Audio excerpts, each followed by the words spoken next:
వెళ్ళినప్పుడు అక్కడ చూశారంటే చాలామంది కోచింగ్ తీసుకోకుండా పిల్లలు వస్తారు కదా డైరెక్ట్ ఎగ్జామ్కి. వాళ్ళకి బేసిక్ ఎట్లా తీసుకోవాలి, అసలు డ్రాయింగ్ని ఎట్లా కంపోజ్ చేయాలి పేపర్ మీద అనేది తెలియదు అనమాట. వాళ్ళ కోసం ఈ వీడియో అండ్ యూట్యూబ్లో అప్లోడ్ చేస్తే చాలామందికి హెల్ప్ అవుతుందని చెప్పి మేము ఆలోచించి ఈ దాని గురించి ఎక్స్ప్లెయిన్ చేద్దామని అనుకున్నా. అయితే మెయిన్ ఏంటంటే ఆబ్జెక్ట్ డ్రాయింగ్ ఉంటుంది, దానికి ప్రపోర్షన్స్ ఉంటాయి, కింద బేస్ లైన్ ఉంటుంది, పైన ఎంత గ్యాప్ వదిలిపెట్టాలి, అది సైడ్ సమానం కావాలంటే ఏం చేయాలి, ఏమేమి కొలతలు తీసుకోవాలి అనేది మీకు ఈ వీడియోలో నేను ఎక్స్ప్లెయిన్ చేస్తాను. నేను ఇప్పుడు ఈ ఆబ్జెక్ట్ను ఏది చూపెడతా ఫ్రెండ్స్, మీకు ఈ స్టీల్ ఆబ్జెక్ట్ బిందె ఉంది కదా, ఆ బిందెని మీకు ఈ పేపర్ మీద ఎట్లా తీసుకోవాలి, డ్రాయింగ్ ఎట్లా తీసుకోవాలి, కొలతలు ఎట్లా తీసుకోవాలి, అసలు ఈ దాన్ని ఏమేమి అంటారు అనేది ఈ క్రానలాజికల్ని మీకు ఎక్స్ప్లెయిన్ చేసి చెప్తా. ఇది పేపర్ వైట్ పేపర్ ఇట్లా మనకు హారిజాంటల్ కానీ వర్టికల్ కానీ తీసుకున్నప్పుడు ఒకటే కొలతలు ఉంటాయి. వైట్ పేపర్ ఇట్లా తీసుకున్నా, ఈ వైట్ పేపర్కి పైన నేను దీన్ని కొలత తీసుకున్నా, బేస్ లైన్ తీసుకుంటున్నా. ఇదంతా పిక్టోరియల్ స్పేస్ అంటారు ఈ వైట్ స్పేస్ని. ఈ వైట్ స్పేస్లో మనం ఆ స్టీల్ బిందెని దీంట్లో కంపోజ్ చేయాలన్నమాట. ఆ స్టీల్ మీద పెట్టిన ఓన్లీ బిందెని మాత్రమే తీసుకోవాలి ఫ్రెండ్స్. ఆ టేబుల్ను అదంతా డ్రా చేయకూడదు. ఆబ్జెక్ట్ డ్రాయింగ్ ఎగ్జామ్ అంటే ఓన్లీ అక్కడ ఏ ఆబ్జెక్ట్ పెట్టారో స్టూల్ పైన పెట్టిన ఆబ్జెక్ట్ మాత్రమే మనం గీయాలి, వేరేది ఏది కిందిది ఏది గీయొద్దు. ఓన్లీ దాన్ని మాత్రమే ఈ పేపర్లో కరెక్ట్ కంపోజ్ చేయాలి. ఆబ్జెక్ట్ చిన్నగా కాకుండా, ఆబ్జెక్ట్ పెద్దగా కాకుండా, ఆబ్జెక్ట్ సెంటర్లో ఉండేటట్టు మనం కంపోజ్ చేయాలి. ఇప్పుడు మీకు పేపర్ మీద ఎట్లా కొలతలు తీసుకోవాలి ఏందనేది నేను గీసి చూపిస్తాను మీకు. ఇంకొకటి ఇట్లా కింద నేను ఏం చేస్తున్నా అంటే ఆబ్జెక్ట్ పెద్ద ఉంది కాబట్టి కింద నేను 1.5 ఇంచు బేస్ లైన్ తీసుకుంటాను నేను ఫ్రెండ్స్. దీన్ని బేస్ లైన్ అంటారు. ఈ బేస్ లైన్ కిందికి రావద్దు ఆబ్జెక్ట్, ఇది బేస్ లైన్.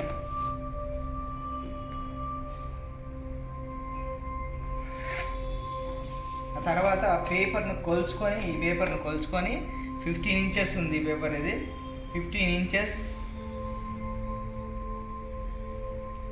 ఎంత 15 7.5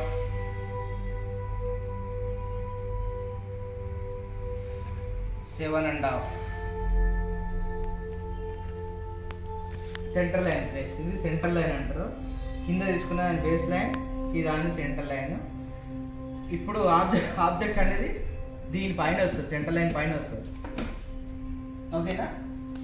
అయితే దీనికన్నా ముందు మనం ఏం చేయాలంటే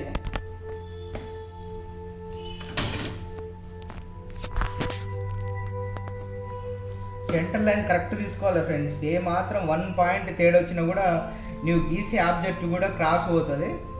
ఇది విషయం బాగా గుర్తుపెట్టుకోండి. ఇంకోటి, ఈ లైన్స్ అనేటివి కూడా ఎక్కువ ఒత్తిపట్టి డార్క్గా కొట్టొద్దు, లైట్ కలర్లో కొట్టుకోవాలి. ఎందుకంటే మన ఆబ్జెక్ట్ వేసిన తర్వాత మనం షేడ్ చేయడం ఉంటుంది, అదంతా చేయడం ఉంటుంది కాబట్టి ఆ లైన్స్ మనం తూర్చాలి. మళ్ళీ లైన్స్ అంతా తూర్చాలి కాబట్టి మనం ఆ లైన్స్ని తక్కువ పెట్టుకోవాలి. ఈడ ఒక కీ డ్రాయింగ్ అనేది వేయాలి. అండ్ హారిజాంటల్ అనేసి హారిజాంటల్ వేయాలి, వర్టికల్ ఉంటే వర్టికల్ వేయాలి. ఇలా సెంటర్ లైన్ ఏం చేయబోతున్నాం అనేది చూపించాలి. ఇది బేసిక్ ఫామ్ అనమాట, బేసిక్ ఐడియాలజీ. ఎగ్జామినర్ తెలియడం కోసం కానీ, మనకు తెలియడం కోసం కానీ, ఏ క్రానలాజికల్గా ఇది ఆన్ వేసినామని తెలియడం కోసం ఇది ఫ్రెండ్స్. ఇప్పుడు మనం డ్రాయింగ్ చేయబోతున్నాము. అయితే ఇట్లా దీన్ని కొలుచుకోవాలన్నమాట. మన ఒక కన్ను మూసి ఒక కన్ను పెట్టి ఈ చెయ్యి అనేది స్ట్రైట్గా ఉండాలి, పెన్సిల్ క్రాస్ లేకుండా స్ట్రైట్ ఉండాలి. ఇలా ఉండి ఇట్లా కొలుచుకోవాలి. ఇట్లా కొలుచుకొని ఒక కన్ను మూసి ఆబ్జెక్ట్ కింది నుంచి ఆ బేస్ డౌన్ నుంచి అప్పర్ ఎండ్ వరకు చూడాలన్నమాట. ఇట్లా చూసి ఇంత వచ్చింది నాకు ఈ సైజుని పేపర్ మీద తీసుకొచ్చి నేను ఏం చేస్తున్నా, 3 పాయింట్గా డివైడ్ చేద్దాం అనుకున్నా. 1 2 3. నాకు ఇంకా కొంచెం ఎక్కువ వెళ్తుంది. అప్పుడు నేను ఏం చేసి ఇంకా ఆ 3లో ఒక హాఫ్ పెట్టుకుంటా, అంటే 3.5 తీసుకున్నాను నేను. ఇది మొత్తం లేదు, 3 వరకే తీసుకుంటా. 3 తీసుకున్నా ఫ్రెండ్స్, నేను 3 వరకు తీసుకున్నా. అయితే ఈ కొలవడం ఏంటి, అసలు దీని క్రోనాలజికల్ ఏంది, ఈ కొలవడం వల్ల అంత కరెక్ట్గా కొలత ఎట్లా వస్తుంది అనేది మీకు ఒక బొమ్మ ద్వారా నేను ఎక్స్ప్లెనేషన్ చేస్తాను. అది సైన్స్ పరంగా, మ్యాథమెటిక్ పరంగా ఈ మధ్యలో ఉన్న దూరాన్ని మనకు తెలియజేస్తుంది. నేను ఇప్పుడు బొమ్మ మీకు చూస్తే ఈ బొమ్మ వస్తే మీకు అర్థమవుతుంది. చూడండి ఫ్రెండ్స్,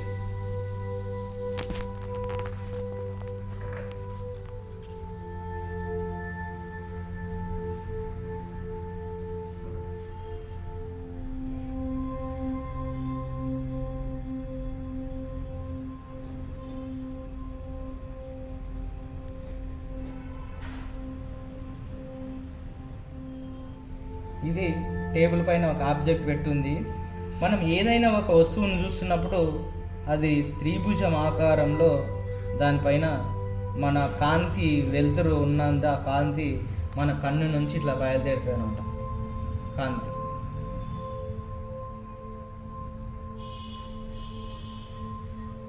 ఇది మనం ఇట్లా చూస్తున్నాం ఒక ఆబ్జెక్ట్ని. వెలుతురు ఉంది కాబట్టే మనకు ఆబ్జెక్ట్ కనబడుతుంది. ఆబ్జెక్ట్ కనబడుతుంది అంటే ఏమవుతుంది, మనం చూస్తున్న ఈ మన రౌండ్ గుడ్డు నుంచి దాన్ని చూస్తున్నప్పుడు ఆ వెలుతురు అనేది ఆ మధ్యలో ఉన్న కాంతి అనేది దానిపైన ఇట్లా పడుతుంది. మనం ఏం చేస్తాం, ఒక కన్ను మూసి ఒక కన్ను లోపల మనం పెన్సిల్ ఇట్లా పెట్టి మనం కొలిచినప్పుడు ఆబ్జెక్ట్ ఉన్న దూరాన్ని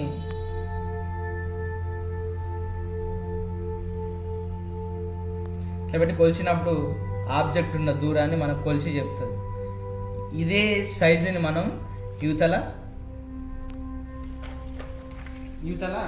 చూపిస్తున్నాం అనమాట.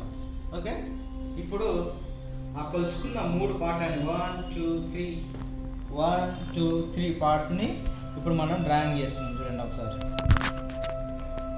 ఇట్లా జనరల్గా డ్రాయింగ్ వేసుకోవాలి.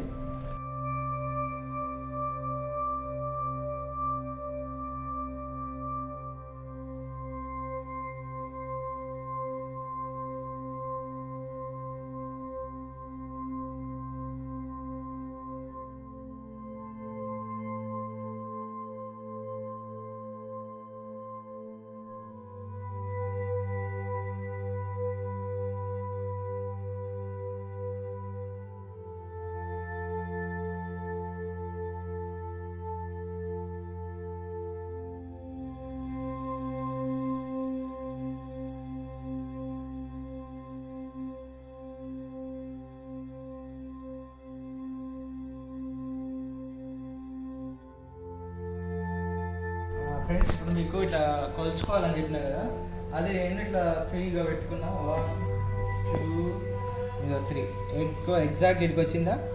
ఇగో ఈ నుంచి ఇక్కడ వరకు 3 పాయింట్స్ వచ్చింది కదా. 1 2 3 ఎగ్జాక్ట్. ఈ కింద నుంచి ఈ వైపు 3 పాయింట్స్ వచ్చింది. నేను ఏం చేసిన, ఆబ్జెక్ట్ని చూసుకుంటే ఆ 3 పాయింట్స్ని కలుపుతూ నేను ఒక డ్రాయింగ్ చేసిన దీనిపైన. ఇలా ఈ డ్రాయింగ్ చేసిన కదా, ఈ డ్రాయింగ్ ఏముంది, ఇంట్లో తప్పు ఉందని నేను అనుకుంటున్నా. దీన్ని తప్పుని కరెక్ట్ చేయాలంటే ఏం చేయాలంటే, ఒక మామూలుగా ఒక ఖాళీ పేపర్ తీసుకొని ఇలా కొలుచుకోవాలి ఫ్రెండ్స్.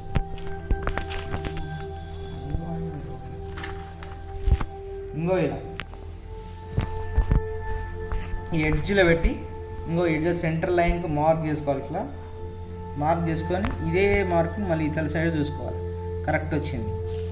అలా సేమ్ ఇలాగే ఇక్కడ కూడా కొలుచుకోవాలి. ఇలా కొలుచుకున్న తర్వాత మళ్ళీ ఇక్కడ సేమ్ వెళ్ళి ఇక్కడ మార్క్ చేసుకోవాలి. మళ్ళీ కింద కూడా కొలుచుకోవాలి. సేమ్ ఇదే దాన్ని మళ్ళీ ఇటు సైడ్ మార్క్ పెట్టుకోవాలి. ఇక్కడ కొలుచుకోవాలి ఫ్రెండ్స్. ఇగో ఇక్కడ ఈ ఎడ్జ్ నుంచి సెంటర్ లైన్ వరకు. ఓకేనా? అలాగా మళ్ళీ సేమ్ పేపర్ని కదలకుండా, క్రాస్ రాకుండా స్ట్రెయిట్గా అలాగే జరపాలి. అక్కడ సైడ్ కూడా ఇంకో ఇలా జరిపినాం కదా. ఆ తర్వాత ఇంకో దీన్ని ఇలా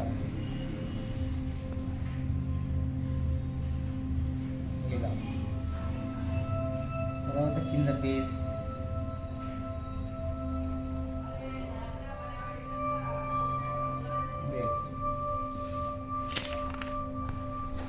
చిన్న మిస్టేక్స్తో వచ్చింది. దీన్ని మనం ఈ ఎక్కడెక్కడ లైన్స్ వచ్చిందో ఆ లైన్స్ని కలుపుకుంటూ రావాలి. ఆ చుక్కలని కలుపుకుంటూ రావాలంటే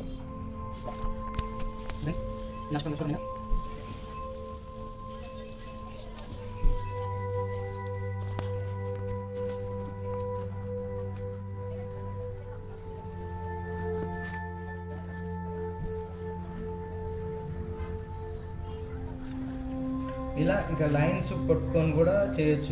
ఇలా లైన్స్ కొట్టుకొని కూడా మీరు ఆబ్జెక్ట్ని అది కరెక్ట్ వచ్చిందా లేదా చూసుకోవచ్చు ఇట్లా.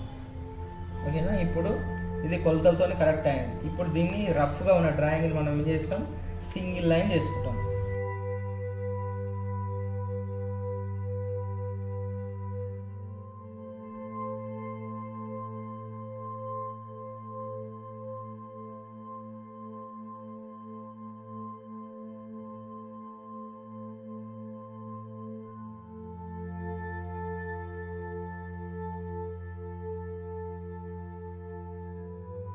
ఈ డ్రాయింగ్ కంప్లీట్ అయిపోయింది. మొత్తం అయిన తర్వాత మళ్ళీ ఒకసారి ఎరేజ్తో మనం సెంటర్ లైన్, ఇంకోటి మీకు కీ డ్రాయింగ్ చూపెట్టలేదు కదా, కీ డ్రాయింగ్ ఫస్ట్ మనం డ్రాయింగ్ మొదలుపెట్టిపోయే ముందే కీ డ్రాయింగ్ని ఇట్లా గీసుకొని అట్లా ప్రపోర్షన్స్ వచ్చేటట్టు ఒక డ్రాయింగ్ చేసుకోవాలి.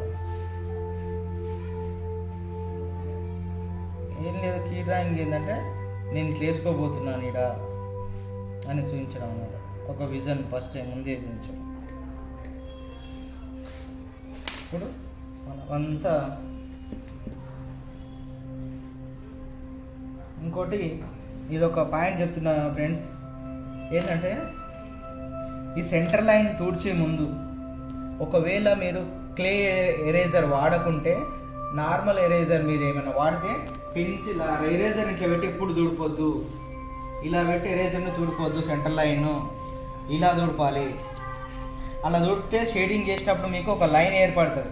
మీరు ఎంత షేడింగ్ చేసినా కూడా ఆ లైన్ బయటకు వస్తూ ఉంటుంది. ఇవన్నీ ఆబ్జెక్ట్ చేసే ముందు కనిపెట్టాలి. ఈ ఎరేజర్ అయితే ఏ ప్రాబ్లం రాదు, మీకు మొత్తం నీట్గా పేపర్లో ఉన్నది నీట్గా వెళ్ళిపోతుంది. క్లే ఎరేజర్ మాత్రం యూజ్ చేయాలి, చాలా బాగుంటుంది ఆబ్జెక్ట్ పెయింటింగ్కి. మామూలు ఎరేజర్ యూజ్ చేస్తే పేపర్ లేచిపోతుంటుంది, మనం గీసిన కొద్దిగా తూడ్చినా కొద్దిగా పేపర్ లేసి ఉంటుంది. కాబట్టి మీరు గమనించుకొని ఒకసారి అంతా కొంచెం లైట్గా చేసుకోవాలి. ఎందుకంటే షేడింగ్ చేసేటప్పుడు మళ్ళీ ఆ లైన్స్ ఏవి కనబడదు అనమాట. మనం బేస్ లైన్ కూడా తీసేయాలి. ఏ మాత్రం లైన్స్ బేస్ లైన్ కానీ ఇవి మాత్రం గట్టిగా గీయొద్దు, ప్రెజర్ పెట్టి పెన్సిల్ని గీయొద్దు. ఇప్పుడు ఇది ఫ్రెండ్స్ ఓవరాల్గా డ్రాయింగ్. బేస్ లైన్ వేసుకున్నాం, సెంటర్ లైన్ వేసుకున్నాం, ఆబ్జెక్ట్ మనకు అటు ఇటు సమానంగా కనిపిస్తుంది. ఓకే ఫ్రెండ్స్, చూడండి ఎంత కరెక్ట్ వచ్చిందో. కింద 1.5 ఇంచ్, కింద పైన 2 ఇంచ్, 2 ఇంచెస్, ఇటు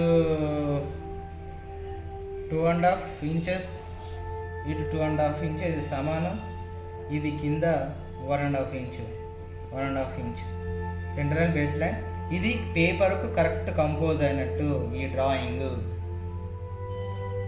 చూడండి ఎంత కరెక్ట్ ఉంది, ఎగ్జాక్ట్లీ చూసారా. కాబట్టి ఒక్కసారి ఈ కొలతలను యూజ్ చేయండి. ఇంకా డిఫరెంట్ కొత్త కొలతలు ఉంటాయి. నార్మల్గా ఈ కంపోజిషన్ అంతా తెలిసిన వారు డైరెక్ట్ డ్రాయింగ్ను ఇట్లా కొలతలు చూసుకొని కూడా డైరెక్ట్ డ్రాయింగ్ని వేసేయచ్చు. కానీ ఏం తెలియని వాళ్ళు మాత్రం ఈ ఇన్స్ట్రక్షన్స్ ఫాలో కండి. మళ్ళీ ఒకసారి చెప్తున్నా, బేస్ లైన్ వేసుకోవాలి. ఫస్ట్ బేస్ లైన్ పేపర్ని ఆబ్జెక్ట్ని బట్టి తగ్గించాలన్నా పెంచాలన్నా అనేది బేస్ లైన్ కా ఉంటుంది. కింద ఎంత స్పేస్ ఉందో దానికన్నా డబల్ స్పేస్ పైన ఉండాలి. ఆబ్జెక్ట్ చిన్నగా కావద్దు, ఆబ్జెక్ట్ పెద్దగా కావద్దు. ఆబ్జెక్ట్ పేపర్లో కంపోజ్ అయిపోవాలి, సమానంగా కనిపించాలి, చూడడానికి బ్యూటీగా కనిపించాలి ఈ ఆబ్జెక్ట్. ఇప్పుడు మనం దాని షేడింగ్ ఎలా చేసుకోవాలో ఒక పైన కొంచెం చూపెడతాం మీకు.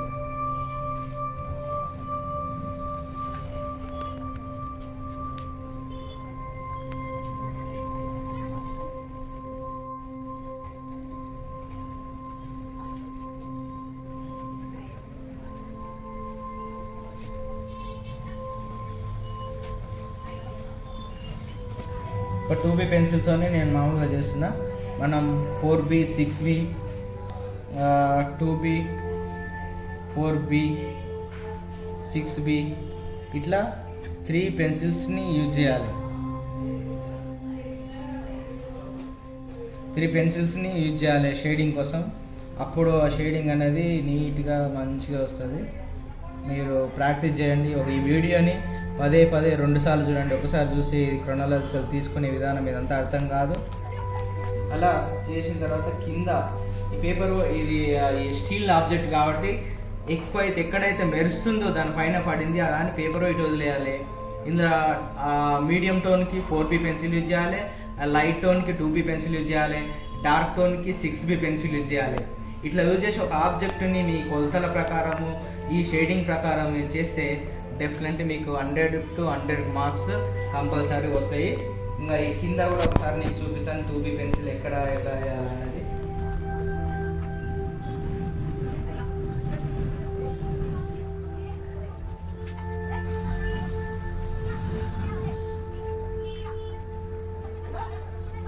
ఇది friends basic object only drawing వరకు నేను చూపించిన షేడింగ్ అనేది మనం టైం పట్టుకుని ఈ డ్రాయింగ్ అవుట్లీ ఒక 10-15 మినిట్స్లో ఈ డ్రాయింగ్ బేసిక్ అయిపోవాలి. ఎంత ఎక్కువసేపు షేడింగ్ మీద మనం కాన్సన్ట్రేషన్ పెడితే అంత బ్యూటీగా ఆబ్జెక్ట్ వస్తుంది. ఎగ్జామినర్ కూడా మార్కులు వేయడానికి బాగుంటుంది, చూడడానికి కూడా ఆబ్జెక్ట్ బాగుంటుంది. Thank you very much friends. పోపో ఫైన్ ఆర్ట్స్ అకాడమీ ఈ వీడియోని షేర్ చేయండి, లైక్ చేయండి అండ్ సబ్స్క్రైబ్ చేసుకోండి. ఈ వీడియోలు ఇంకా ట్యూటోరియల్స్ మీకు రావాలంటే బెల్ బటన్ క్లిక్ చేయండి. Thank you friends.